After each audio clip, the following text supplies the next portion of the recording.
One of the most troubling lines from the 2020 race.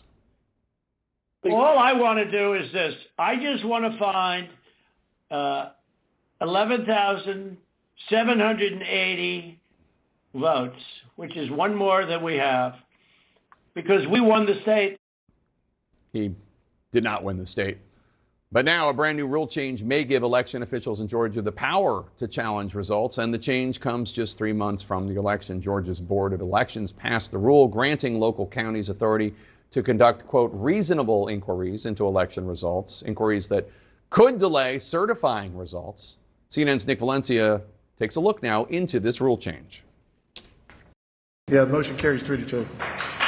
New Georgia election rules were passed in front of a crowd that was at times raucous. Donald Trump supporters, some wearing MAGA hats, on hand and vocal, cheering on the state election board's passage of a rule that has sparked new fears among voting rights advocates. Some state Democrats are concerned that partisan county board election members can now, in effect, reject an election outcome. Give me the worst case scenario here of how this rule is applied.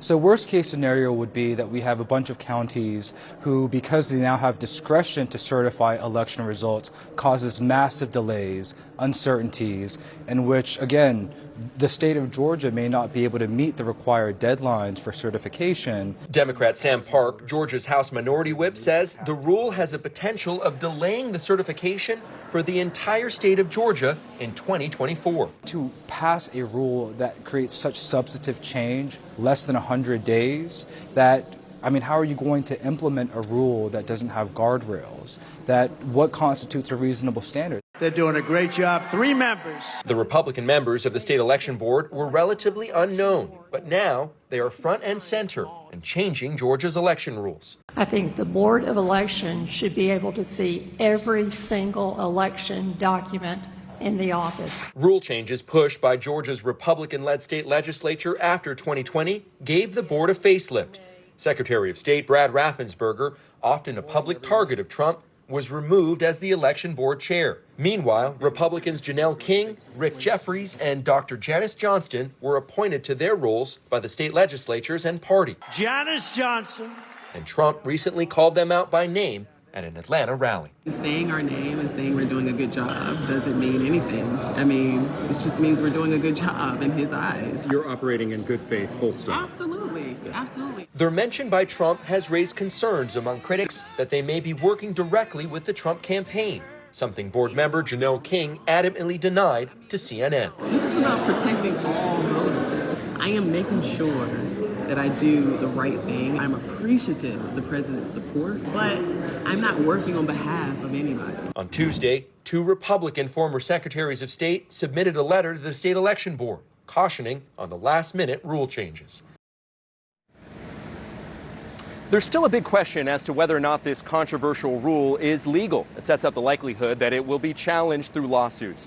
Look, October 15th is the start of early voting, and it's clear to us, Jake, watching this hearing over the course of the last 2 days, that there are Republicans currently in Georgia working to potentially challenge the results of the 2024 election.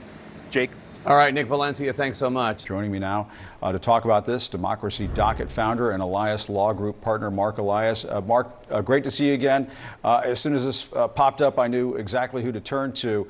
What is going on in Georgia, and what does this tell us about what's happening around the country? Look, what we have to remember from this story is that Donald Trump at his last campaign rally actually gave a shout out to 3 of the 5 members of the otherwise obscure Georgia State Election Board. And lo and behold, shortly after that shout out, in which he called them pit bulls and said that one of the things they were going to do is ensure victory, they enacted this new rule that really goes against the grain of how we certify elections in this country. In this country, voters vote, the election officials tally the votes and then certify the results.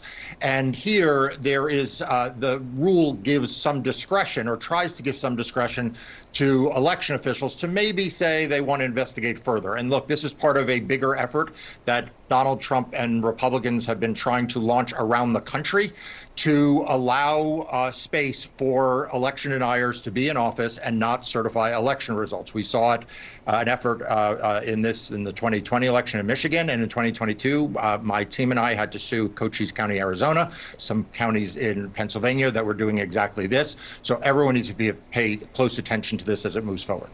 I guess, Mark, this is an early sign, or maybe not so early sign, we're only 3 months from the election, that what happens after Election Day could be a long, grueling process in terms of counting the votes with lots of election challenges.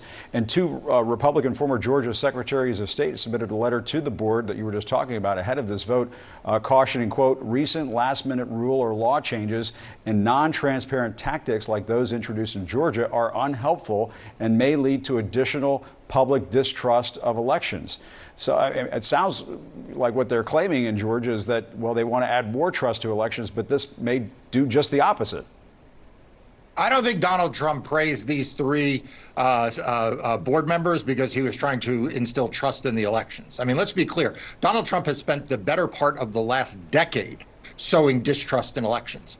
He sowed distrust in elections in before 2016, before 2020, certainly after 2020, when I was proud that my legal team and I defeated him in court time and time again. And then obviously that led to January 6th, and then the aftermath of that, in which he has spread election denialism day in and day out. So I don't think that there's any effort here to build confidence in elections. I think there is an effort here by the Republican National Committee, by Donald Trump and his supporters, to try to give themselves leeway to find another way to contest an election when he loses.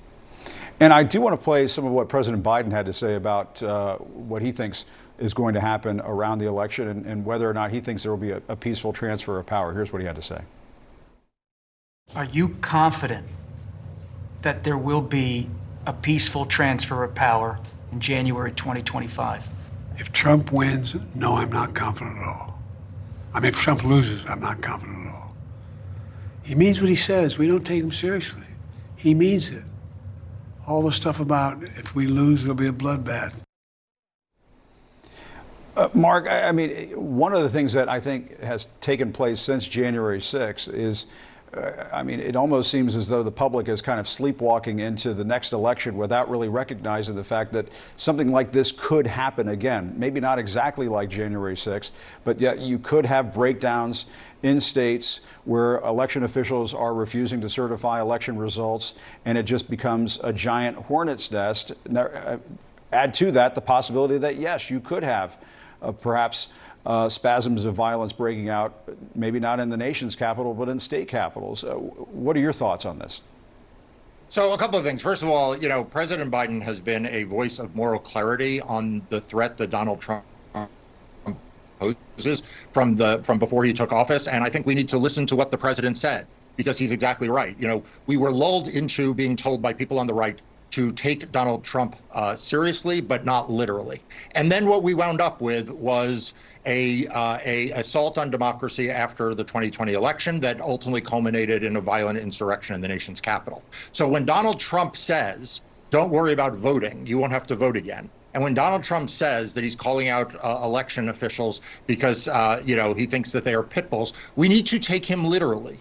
And the consequences of that can be quite dire. Now, I will tell you that those of us in the pro-democracy world, we are not going to take this lying down, and I expect you will see efforts to challenge any effort to subvert the election, and that those efforts will succeed.